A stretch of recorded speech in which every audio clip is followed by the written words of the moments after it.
Assalamualaikum warahmatullahi wabarakatuh. How are you everyone? Saya doakan semoga teman-teman semua selalu sehat, bahagia, tambah sukses, dan rezekinya lancar. Amin. Well, in this video we are going to learn the meaning of have. Teman-teman semuanya, di video kali ini kita akan belajar arti dari kata have dalam bahasa Inggris. Seperti yang banyak kita tahu, have berarti memiliki atau mempunyai, namun ternyata have ada banyak arti atau makna.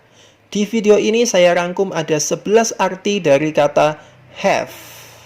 Simak terus karena sayang sekali kalau sampai dilewatkan. Langsung aja ke arti yang pertama. Nah, ini yang seperti kita banyak tahu, have berarti memiliki atau mempunyai. Example, I have 2 siblings. Saya punya 2 saudara kandung. They have a new house. Mereka mempunyai sebuah rumah baru. She has a car. Dia mempunyai sebuah mobil. Nah, sebelum kita lanjut ke arti atau makna have yang selanjutnya, kita bahas dulu bentuk dari have. Perlu teman-teman tahu bahwa have itu bisa berbentuk have, bisa berbentuk has, dan juga bisa berbentuk had. Itu semua dipengaruhi oleh tenses dan juga subjeknya. Kalau dalam simple present tense, dia bentuknya have atau has. Sedangkan kalau simple past tense, dia bentuknya had. Oke? Nah, have itu digunakan ketika subjeknya they, we, I, you, atau nama orang 2 atau lebih. Sedangkan has itu digunakan ketika subjeknya she, he, it, atau nama orang 1 atau tunggal. Kemudian kalau had itu digunakan untuk semua subjek. Subjek apapun dia pakai had. Ingat, kalau had itu digunakan ketika tensesnya simple past. Example, I have 2 siblings. Ini simple present. Saya punya 2 saudara kandung. They have a new house. Mereka mempunyai sebuah rumah baru. Di sini bentuknya have dan have. Karena subjeknya I dan they. Pasangannya dengan have. Sedangkan di contoh selanjutnya, she has 2 siblings. Have-nya berubah jadi has karena subjeknya she. Sesuai ketentuan yang ada di sini. He has a new house. Dia laki-laki punya sebuah rumah baru. Ini juga pakai has karena subjeknya he. Sesuai ketentuan yang ada di sini. Lalu contoh berikutnya, I had a car last year. Karena last year berarti simple past tense. Berarti nggak pakai have, nggak pakai has, tapi pakainya had. She had a boyfriend last month. Ini juga lampau. Dia punya cowok bulan kemarin, berarti sekarang jomblo. Oke, lanjut ke makna atau arti have yang nomor 2, yaitu makan atau minum. Contohnya, let's have dinner together. Mari kita makan malam bersama. Jadi memang tidak bisa kalau langsung let's dinner together. Nggak boleh ya. Harus ada have-nya. Kalau nggak ada have, boleh diganti dengan get. Let's get dinner together.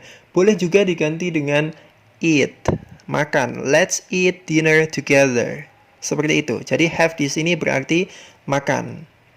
I have breakfast at 7 o'clock. Saya makan atau saya sarapan pada jam 7. Jadi have bermakna makan.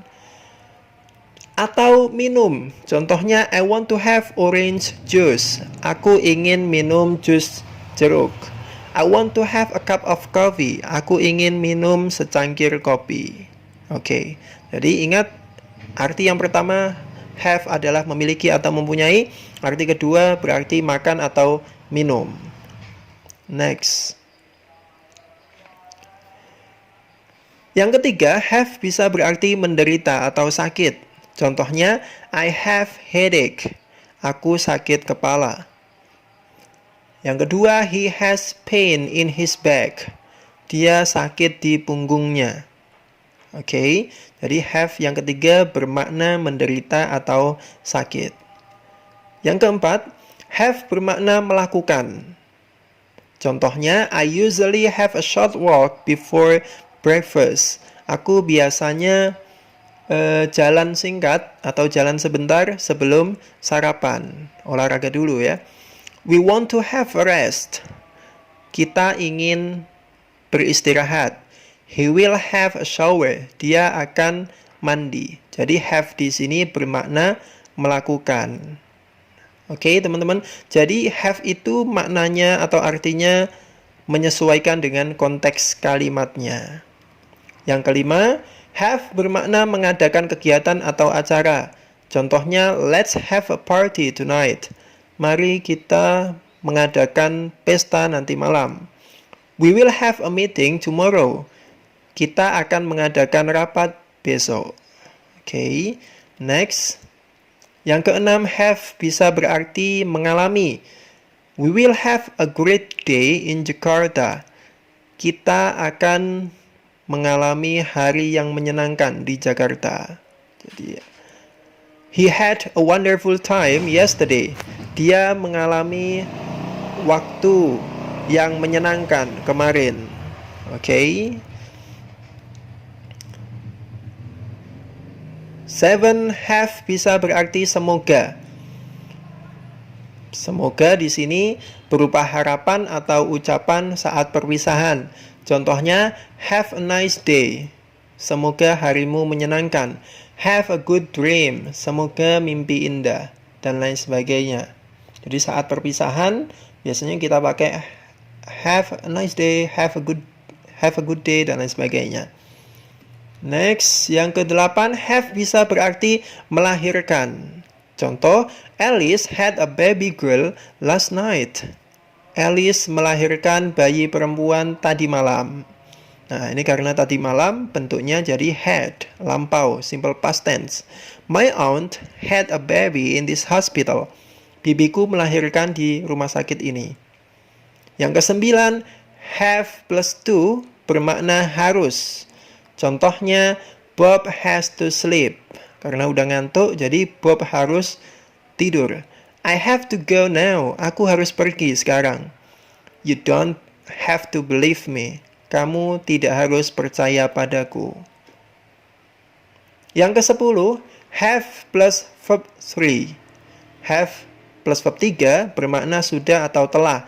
Ini digunakan dalam tenses present perfect tense. Have plus verb 3. Dan have di sini juga bisa berubah jadi has, tergantung subjeknya seperti yang saya jelaskan tadi. Contoh, she has gone to Bali twice. Dia telah pergi ke Bali 2 kali. They have lived here since 1998. Mereka telah tinggal di sini sejak tahun 1998. I have told you that she had a boyfriend. Aku udah bilang ke kamu bahwa dia punya cowok. Nah, ini contoh bahwa have atau had itu diartikan sesuai dengan konteks kalimatnya. Kalau di sini diartikan sudah, kalau di sini diartikan mempunyai. Dan yang terakhir, yang ke-11, have bisa berarti menyuruh atau meminta. Dalam istilah grammarnya disebut causative verb. Example, I have Tony take my book. Aku meminta Tony mengambilkan bukuku. I have my book taken. Aku meminta bukuku diambilkan. Jadi di sini ada dua pattern atau dua bentuk, teman-teman. Yang pertama, have diikuti objek orang, kemudian verb 1. Yang kedua, have diikuti objek benda, kemudian verb 3. Kalau yang diikuti objek orang plus verb 1, artinya kalimat aktif. Di sini take diartikan mengambil atau mengambilkan. Sedangkan kalau diikuti objek benda plus verb 3, itu kalimat pasif. Di sini diartikan diambilkan. Ya. Contoh berikutnya, Jack has me repair his car. Jack meminta saya memperbaiki mobilnya. Ini kalimat aktif karena has diikuti objek orang kemudian verb 1. Kalau yang terakhir, Jack has his car repaired.